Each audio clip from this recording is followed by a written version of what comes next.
and then I will draw a couple of conclusions within half an hour or so, hoping to elicit some discussion at the end. Um, Now, when we meet people who are otherwise diagnosed as personality disorders, and when I say otherwise, I mean in their previous psychotherapeutic encounters or encounters with psychiatrists, they often come with a diagnosis of personality disorders.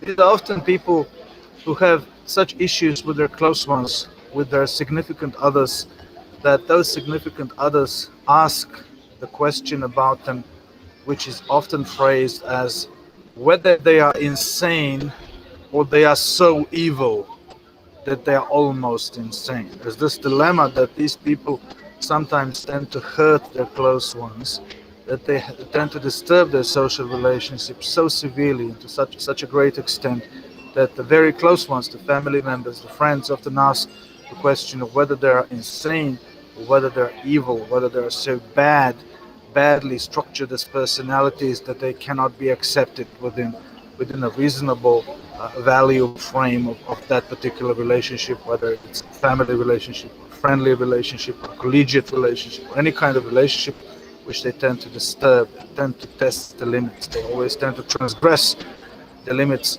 and to establish some sort of relationship which gives them a particular kind of satisfaction, which usually inflicts pain on others. So in psychiatric practice, when you talk to practicing psychiatrists who have a long experience dealing with personality disorders, they will usually tell you something very blunt. They will usually say people with personality disorders are those who deliberately hurt their close ones and who often derive some kind of satisfaction or sense of self-worth from being able to inflict pain, to inflict injury, psychological injury, and those who are the closest to them. Now, one of the problems in dealing with personality disorders is the problem to distinguish between what could be considered a pathology in the medical way of phrasing that concept, pathology in their behavior on the one hand, and the more moral normativity or moral deficiencies in the way they act towards others. Now, there's a famous paper by Louis Charland and published in the Journal of Personality Disorders, I think in the early 2000s, which is entitled The Moral Nature of Personality Disorders. And basically Charland analyzes the so-called cluster B personality disorders and the DSM classification. These are the four particular personality disorders which are often present themselves in our counseling practice. And he examines the criteria for the actual diagnosis of these four personality disorders, and he concludes that among those enumeratively given criteria for the diagnosis, there's not a single clinical criteria. All of the criteria are moral, and they include criteria such as not caring for the welfare of others, putting one's own interest in front of the interest of everybody else, deriving satisfaction from sensing the pain of others, and things like that. These are not clinical criteria, says Charland. These are more moral criteria, which suggest that people with personality disorders have more pronounced moral issues than other people with other psychological disorders. Now, why is this relevant, and why am I saying this at the very beginning? I'm doing this because this fits very nicely with one of the most influential psychiatric and philosophical theories of personality disorders, and that is the theory of Jacques Lacan, who believed that our entire pathology, that all of the psychological disorders, which at his time were classified in only three categories, namely neurosis, psychosis, and perversions, that all of these mental disorders arise from various problems in socialization. According to Lacan, the way we develop into adult beings, the way in which a child grows into a healthy adult, rests squarely on the predominant role of what he calls a primary signifier in the socialization of that child, and that signifier Lacan calls name of the father. he makes an obvious allusion to the Christian dogma, and he suggests that name of the father, the primary signifier name of the father, is responsible for the child's ability to absorb external norms, to absorb the norms of society, including the moral norms, to adjust to those norms, to make them their own, and to develop freely as a constructive member of their community. Obviously, in the French bourgeois society in which Lacan lived, the role of socialization in families primarily belonged to the father. This has changed now with social and changes in the gender relationships. But the idea was in the society of Lacan's time, the general practice was that the mother was nurturing the child up to the early age of 4 or 5, and then the father would take the primary role of socializing the child in the way which Lacan describes as the father being the legislator and the source of discipline and the source of sort of instruction, social norms in the family, and the mother is primarily the giver of warmth and support and love, unconditional love. So those two sorts of energy, those two sorts of nourishment that the child receives from the father and the mother lead to a healthy personality. Obviously, in situations where the fact of father is absent, whether he's away from the family or he's not alive, or for whatever reason is absent, somebody else can play the role of name of the father. And in certain situations, the mother can also play the role of the name of the father and cause the child to be well socialized and to grow into a healthy adult. Now, how do neuroses and perversions and psychosis occur according to Lacan? They occur through the various disturbances in the function of the primary signifier name of the father, whereby when the primary signifier is blocked, as Lacan says, when the signifier is blocked, when it doesn't function properly in the social and psychological vision of a person, this usually leads to neurosis. And when the signifier name of the father is absent or deleted from the psychological world of the child, this predisposes the person to become psychotic.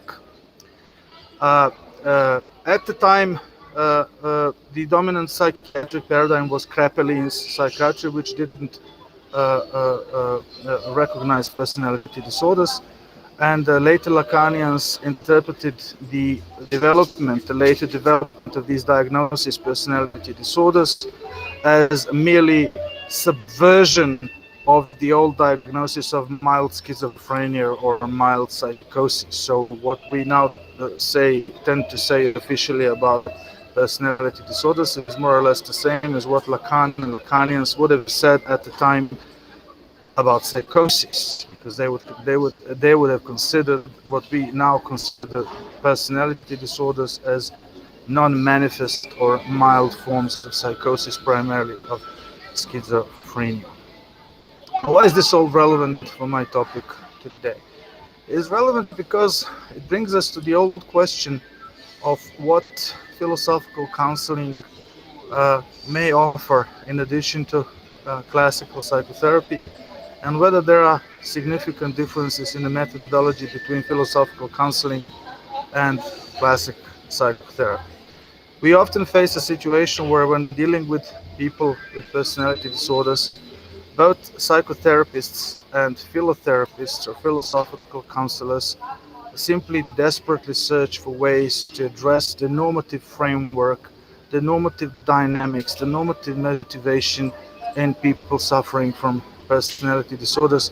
They don't worry too much about their methodology and whether it's philosophical or psychotherapeutic. Many psychotherapists who work with people with personality disorders will tend to say that the substance of their work, in fact, is philosophy, because they always try to help their clients to reconceptualize their perceptions of their relationships with others, and to reconceptualize their values and their relationship to their society in ways in which various philosophical doctrines and philosophical theories naturally present themselves as the most immediate tools.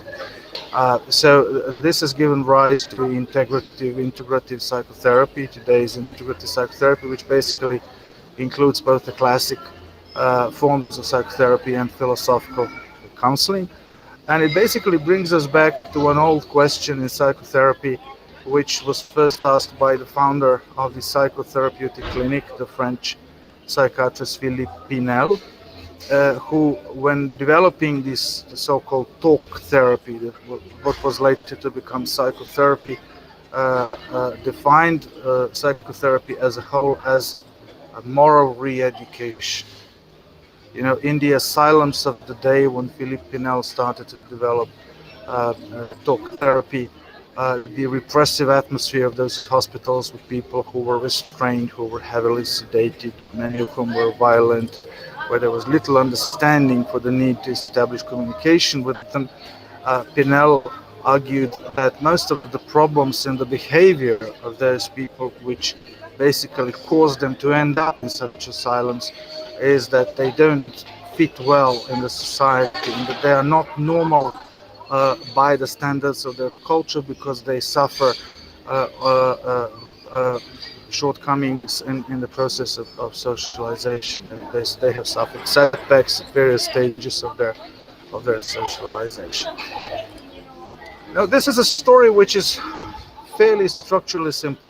It would suggest that a person with a personality disorder is, as Charland says, morally deficient, that in order to address personality disorders philosophically, we would first need to do away with many of the mantras of classic psychotherapy, including establishing a morally neutral stance towards the client, a non-judgmental attitude towards the client, and we would basically need to revert to what is increasingly popular and what was basically the dominant paradigm since the very start of psychotherapy with Pinel, and that is the paradigm of moral re-education, namely of a critical philosophical discussion which is based on a re-examination of values, the re-examination of the process of socialization and the person's perceptions of the society, the others, the values, the hurts inflicted on others, the reactions to those hurts, and all of the functional disturbances which the person experiences in their social environment, in their social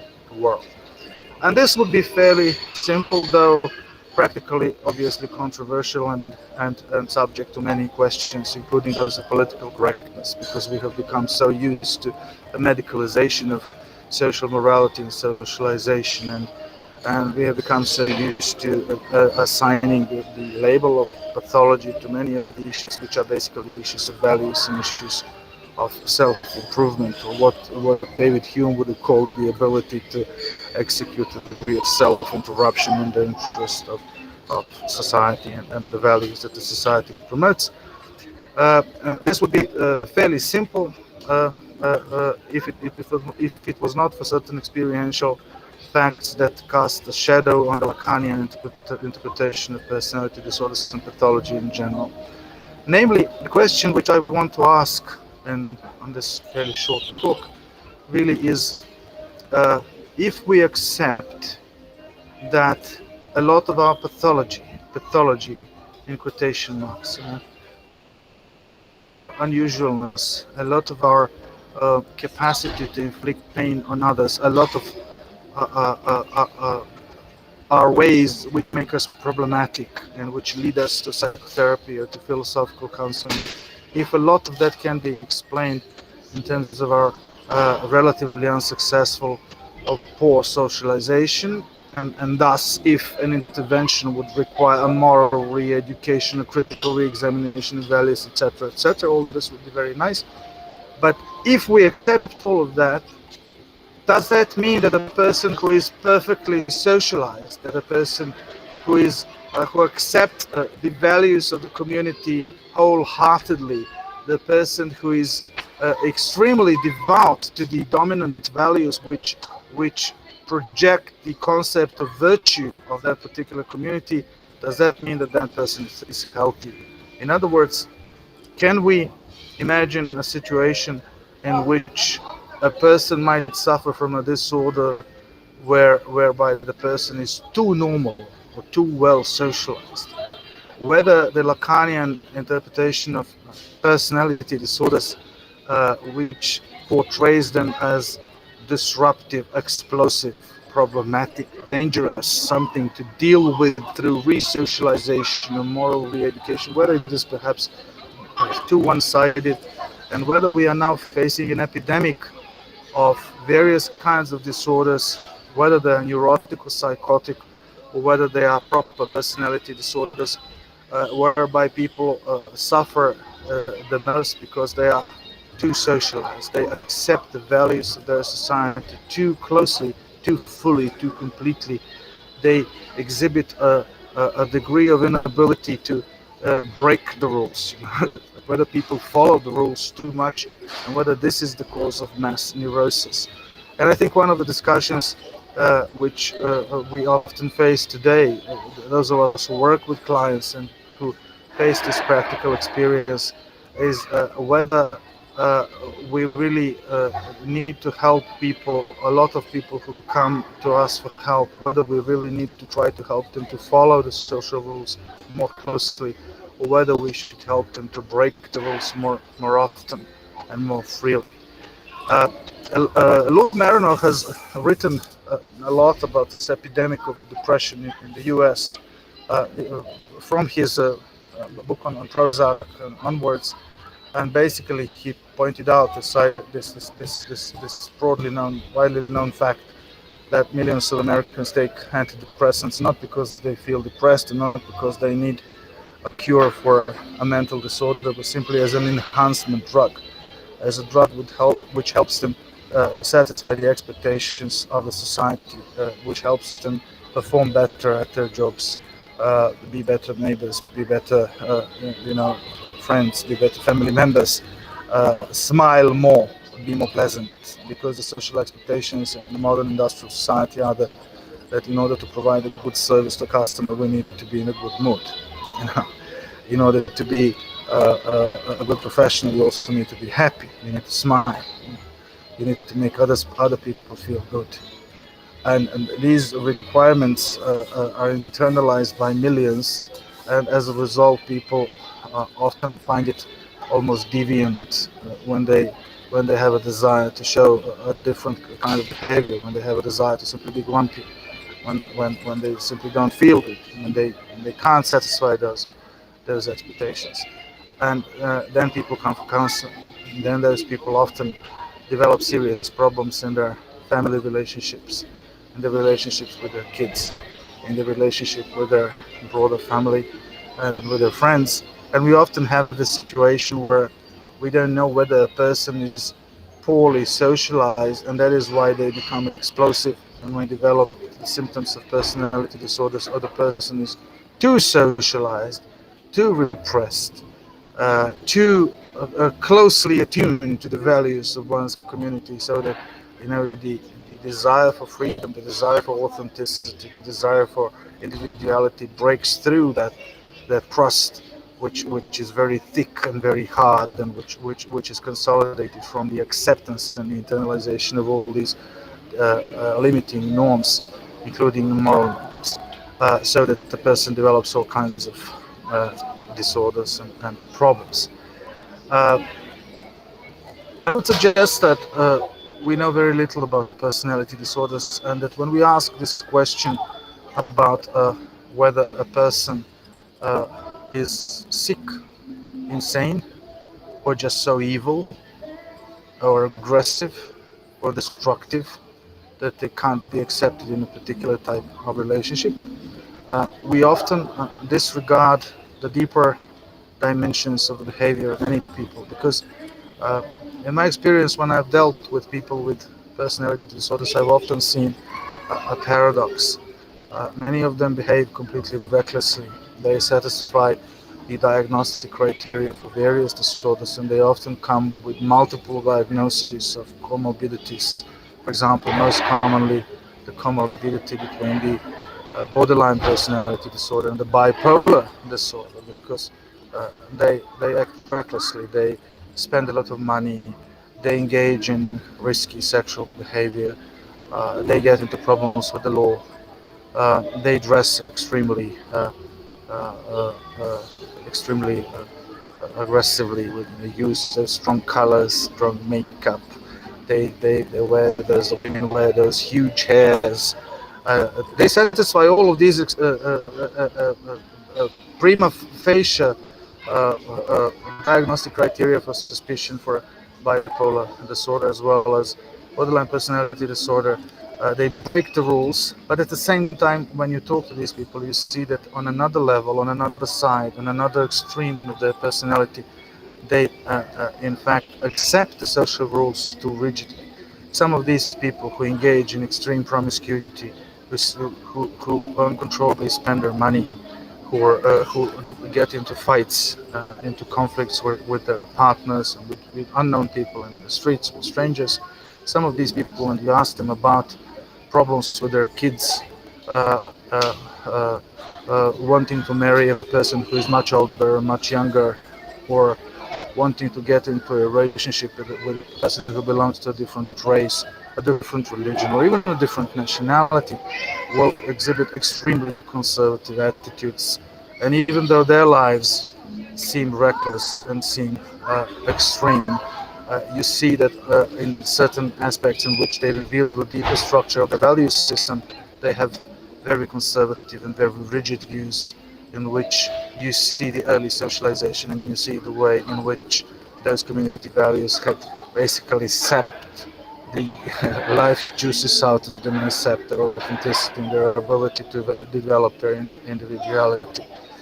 And this is what makes me wonder really about the Lacanian tradition and the interpretation, the increasingly popular, increasingly dominant interpretation of personality disorders in terms of failures in moral normativity and failures in socialization.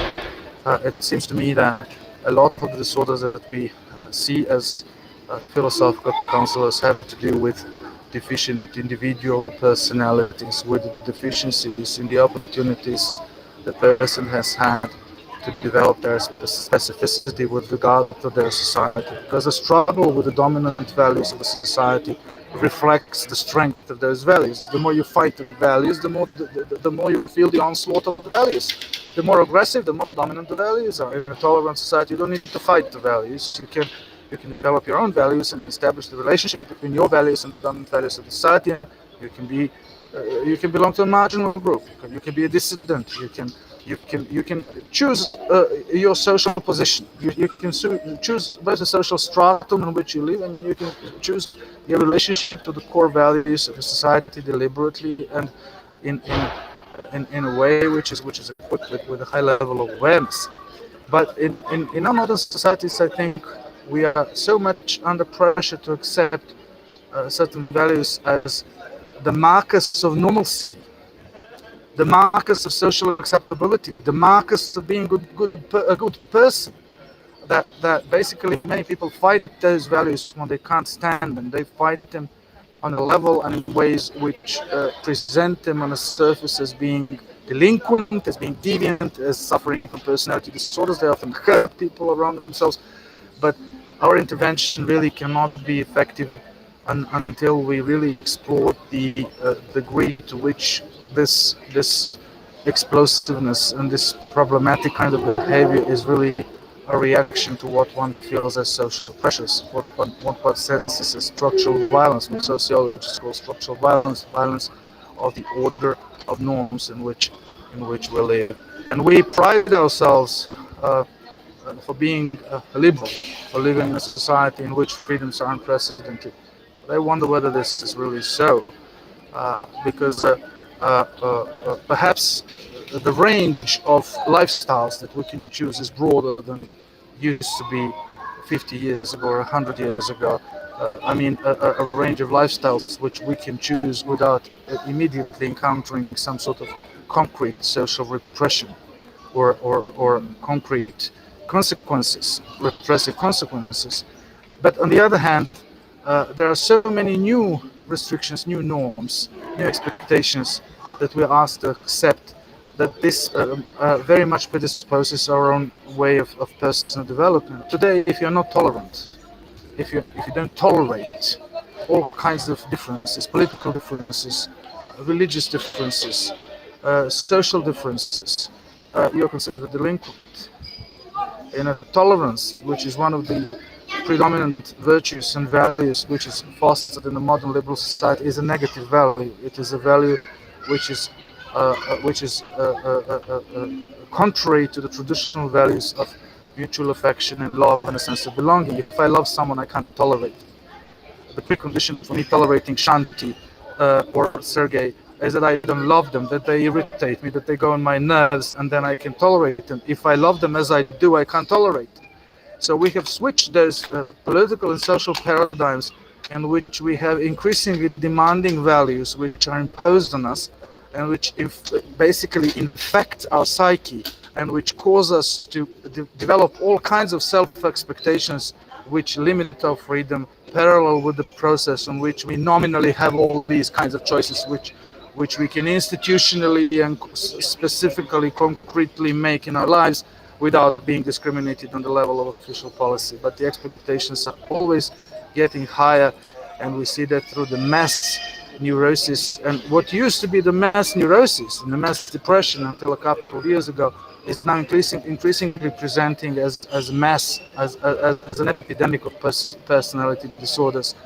If you look at the psychiatric statistics, you see that borderline personality disorder is the most popular psychiatric diagnosis of all disorders.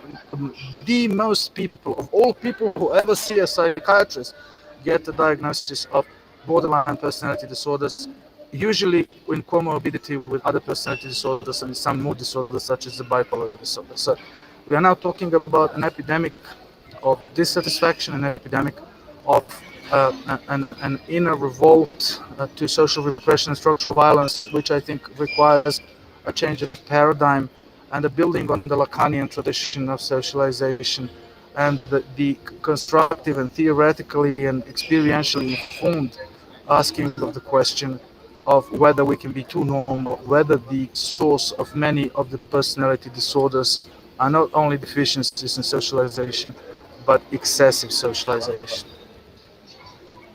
Thank you.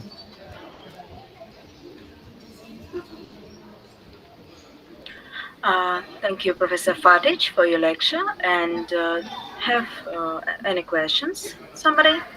Sophie, Sonia, if there are any questions, I would like to end now and have some discussion rather than continue to talk for another half an hour.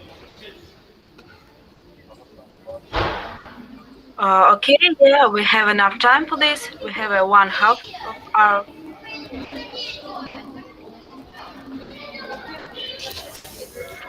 And now I am who I am at, and Ora wants to tell us something about it. Yeah, we are ready. I think that psychoanalysis was born with the idea that our problems are the result of a clash between our instincts and wishes and cultural civilizations, prohibitions. So you are. Sorry, but I don't hear anything. I don't know whether you hear me, but I don't hear anything. I didn't hear you well. I see that.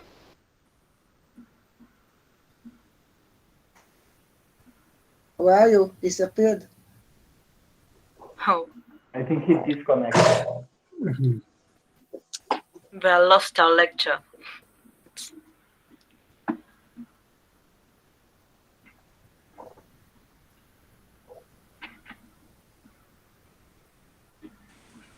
Sorry, I want to ask, how can I put my name inside to change this?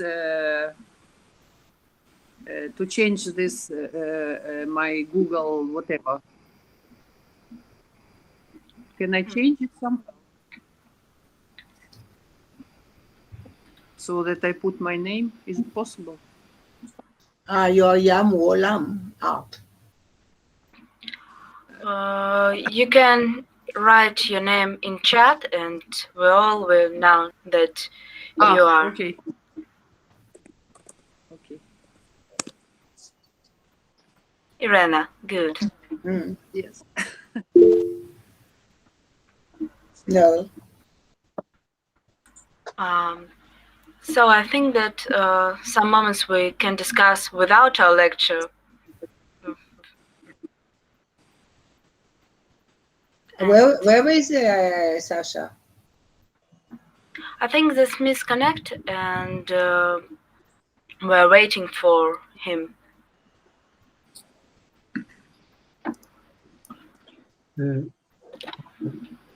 I think it's possible to start discuss without the lecture, and then lecture.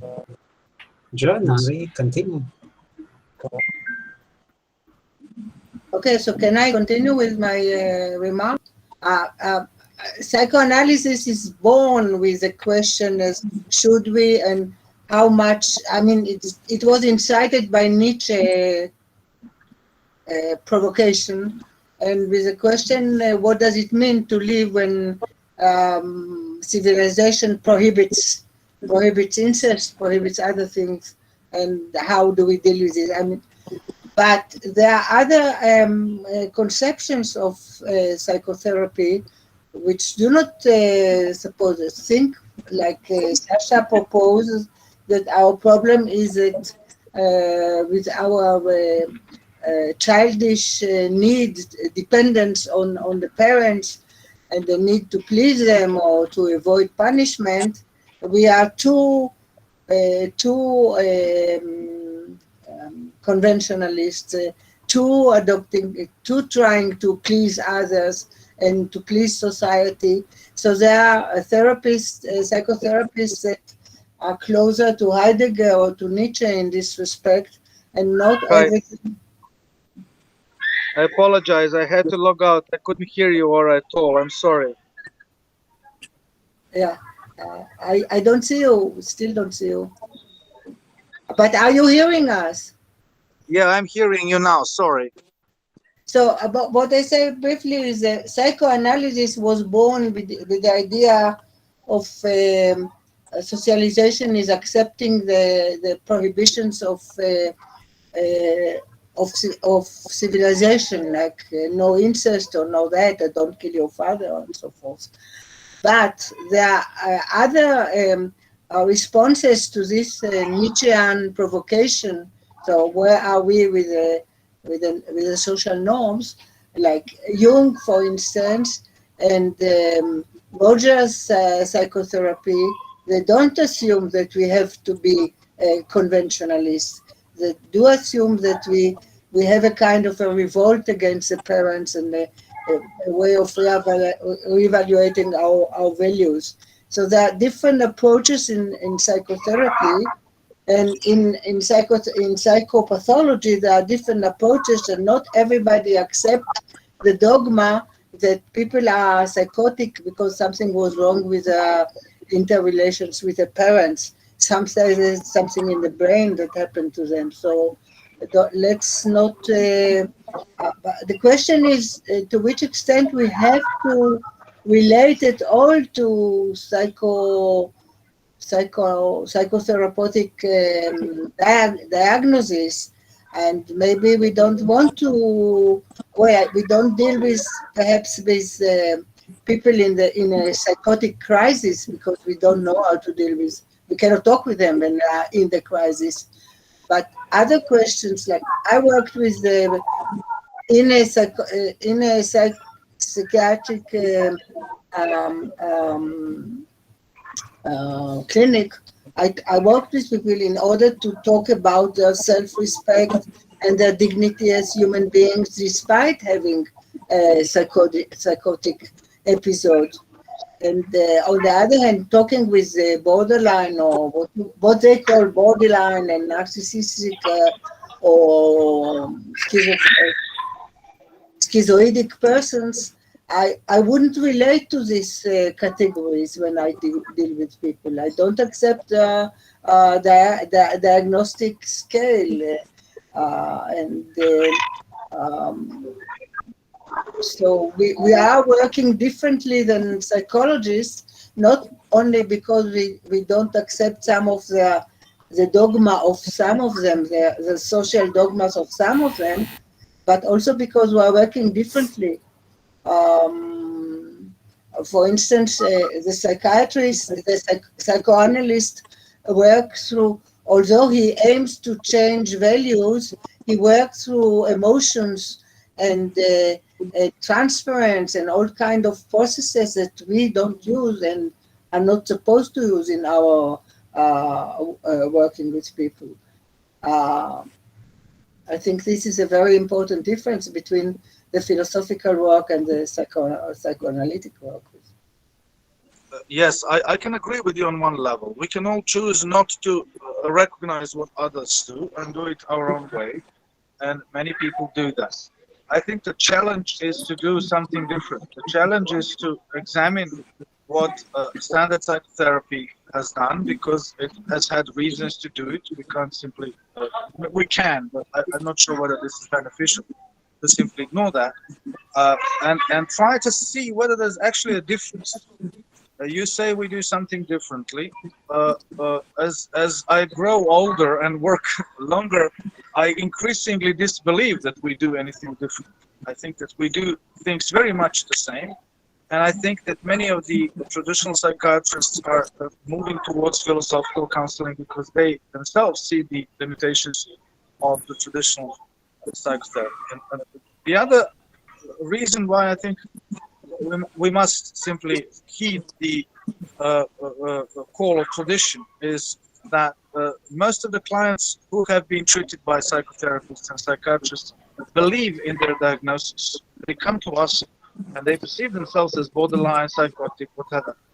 And if we don't take that seriously, if we don't establish a communication, a dialogue with that label, with that concept, if we don't try to understand it, we will have more trouble achieving philosophical and therapeutic results with them.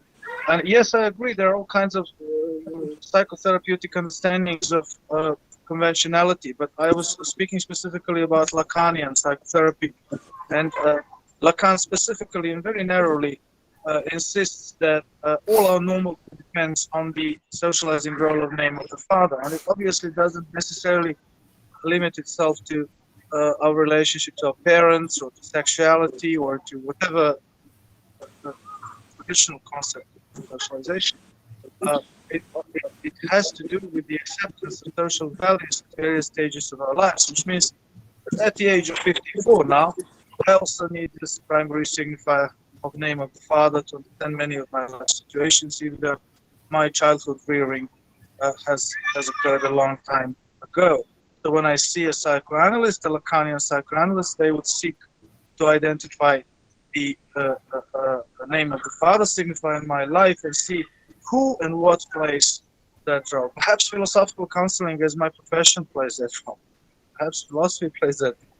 But this is subject to Lacanian psychoanalysis. So I was speaking specifically about Lacanianism. Yes, there are all kinds of interpretation which may not necessarily rest on this specific type of psychoanalysis or not in psychoanalysis at all.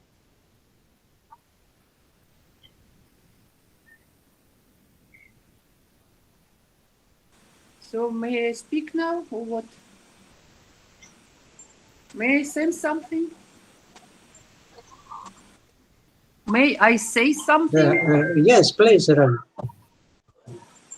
As far as I'm concerned, you can say whatever you like. No, because I kept my hand raised, but then I don't know. Anyway, Yeah, so to me, yeah. Anyway, yes. So, somehow when you spoke in the first half somewhere, the way you spoke, I perceived it that you oppose it. You said like, they say that people are like psychotic personality disorder. They do not keep to the rules, and we must, on the opposite, maybe we shall show people that they shall not keep to the rules too much. I simplify it now. To me, I don't think that we have to oppose it, because it depends on the situation. It was very very general the way you spoke. I mean, you cannot oppose either or. I think not you. I mean, in general, In some cases, people will profit from learning to be more themselves and not only like pleasing, but on the other cases, people are really like overboard destructive, and so it depends on the case. That is one thing. Then about the tolerance, I was also surprised. I mean, this is like, it sounds like a wishful thinking, you know. I mean, of course it would be good and so on, but I don't think that our world is very tolerant. It is maybe a value that they say it is a virtue, but in practice it is a very rare case. And I think where you are right, probably, that if it is like it is a must, like the rulers say you must be tolerant. Of course, this is a counterproductive thing. But to make conscious to people slowly, we try to understand. Then, if the tolerance grows from this, this is a positive development, I think. And the last thing that I want to say, the more I hear that, the more I feel like I really feel like I am very against that philosophy and philosophizing will be used instead of psychotherapy. I think that it is completely different thing. Philosophizing is for joy, for pleasure, for immense joy of mind and the growing of consciousness. And I don't think that philosophical praxis must be used kind of like psychotherapy. I disagree with it completely. The more I hear that, I don't think that that is a proper attitude. Either one is a psychotherapist or one goes into philosophizing, but I don't think that one has to take to inside. I have an aim. I will heal this person through philosophy. No, I don't think so. I don't think so. I think the philosophizing is an aim in itself. It must not have any other aim. And that is my now I really am sure about it when I heard you talking. Thank you very much. Yes, let me start from this last one. I think we shouldn't be so dogmatic about what philosophizing is and what it isn't, because it's a huge question. I mean, there are those who label philosophical practitioners as sophists because they try to put philosophy at practical use, and they believe that philosophy is some sort of intellectual activity which is only for the intellectual pleasure. I don't think this is something that is really defensible at this particular stage of development of philosophy. As you know, there are all kinds of philosophy, and some of them are closer to mathematics than to humanities. So philosophy is very diverse, and obviously modern psychotherapy relies on philosophy, and philosophy has for long been the very substance of all classic psychotherapeutic schools. It makes no sense to make a difference, a strong difference between psychotherapy and philosophy. If you look at the origins of all of the modern schools of psychotherapy, you will see that their founders considered themselves philosophers and not psychotherapists. Cognitive Excuse me, behavioral. I must correct myself, Aleksandar, just one moment. I didn't mean that it is just a mathematical pleasure. I don't like this kind of philosophy either. I mean, it can, of course, it will bring the growing of consciousness, the development, it will bring possibly even psychotherapeutical effect, but to approach it with the aim, you know, like that is what I am against. Yes, Like, I understand. do you understand me now? Yeah. Yeah, I understand you, but you did say specifically that you didn't think that philosophy can be used for psychotherapy or should be used for psychotherapy, and you insisted on it twice. And this is unsustainable as a claim. I'm confronting your claim because I'm simply saying that psychotherapy does not exist without philosophy.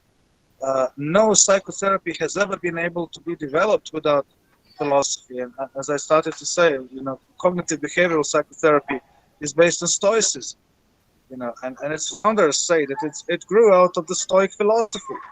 The modern transactional analysis, founded by Eric Berne, grew out of phenomenology, and Eric Berne described himself as phenomenologist, not a psychotherapist. So it's simply not correct, in my opinion. You also mentioned something about tolerance, and I think there's a misunderstanding. I agree with you fundamentally.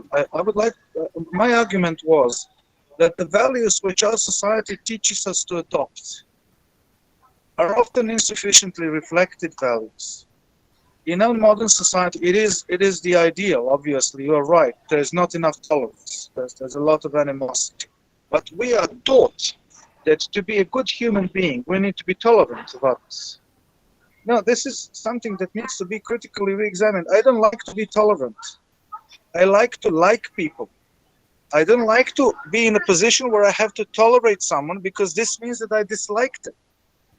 If my neighbor disturbs me and plays loud music, I tolerate him. But if I like my neighbor, they don't disturb me. I like having them as neighbors. This is a fundamental difference in political ideologies between communitarianism and liberalism. And we live in liberal societies which have caused all kinds of psychological consequences for our well-being. And once I'm taught to tolerate others, it will be more difficult for me to establish close relationships with others, because along with tolerance in the liberal ideology comes respect for privacy, the division between the public and the private, and all kinds of political correctness which we face today in our modern industrial societies. I mean, you can't compliment a woman today without potentially being arrested, because if it's an unwanted compliment, you can be sanctioned. This is all a matter of good taste, obviously. But we have this proliferation of regulation, proliferation of these things where we tolerate each other, and when any attempt to establish an interpersonal connection which is based on the recognition and knowing of each other's vulnerabilities, and with vulnerabilities we start to develop truly deep interpersonal connections. Any attempt to do that is considered as a breach of privacy. So we live in a highly institutionalized, inorganic society where a lot of the norms are such that they basically repress us. And you said at the beginning also something that I can agree with. You said we can't generally be against or for certain things. Yes, there are people who are extremely explosive, extremely destructive, who need to be controlled.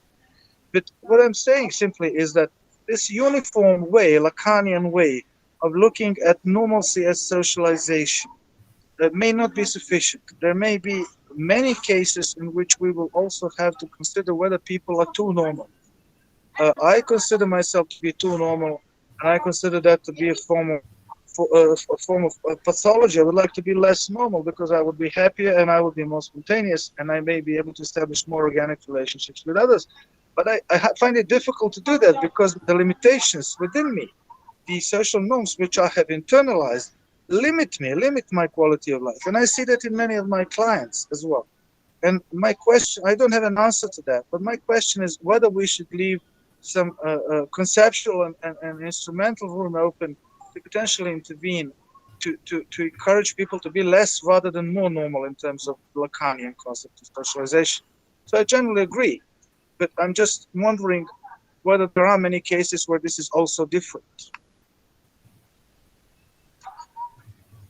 I think in my life experience, there are many cases. I mean, I was very interested to hear your experience of the opposite, and that is a very interesting knowledge for me, because my experience was different, and because I also, in some ways, I'm not very normal, as you say. You are too normal. I'm not too normal, I think, but of course, in some ways, I am also sometimes. So it is interesting for me to know and now to see the world and people from this point of view also. But I think it is not but even. The thing is that, again, as I said in the beginning, it is not either or. It exists at the same time, both pitilely. So it makes it even more complicated. Yeah, Yes. yeah, you're right. You're right. Yeah. And about tolerance, I wanted also to say something. I couldn't express it, but now I feel again that I think there is some kind of misconception what tolerance means, or maybe we shall then define for ourselves, because when your neighbor is making loud music, you can at the same time like him, but you don't have to tolerate loud music. So for me, tolerance does not mean that I tolerate what disturbs me. I think tolerance is like, if they are Muslims, but they don't come to me and attack me and don't grab me as a woman or don't want to put this thing on me, then I tolerate in the sense that it doesn't bother me. They can be whatever, Muslims or Christians, whatever. I'm not a believer anyway, I'm not religious. But tolerate, it does not mean that I allowed somebody to do something bad to me. I don't think so. That means tolerance. Yes, Tolerance you is know. also when it does not affect me in a negative way. Yes. I would like to continue this discussion with you, but I see that people in the chat are asking us to move on to different questions. Okay, yes, and we also have to people who say something. Tia, please, and Andre. Our time limited. Sorry. Okay, I will take this very shortly. Thanks, Sasa. Nice to see you in any case. I'm going to say my question first, and then I say very shortly in the few lines why I'm asking this. My question is something like, in what way philosophical practice or philosophy could help or treat people? Or should we even think about this question? And I'm asking and wondering that what kind of duties we are giving to philosophy in our life. And the reason why I'm asking this is because I'm coming from the country where the mental health issues at the moment is really high, and especially inside of young adult.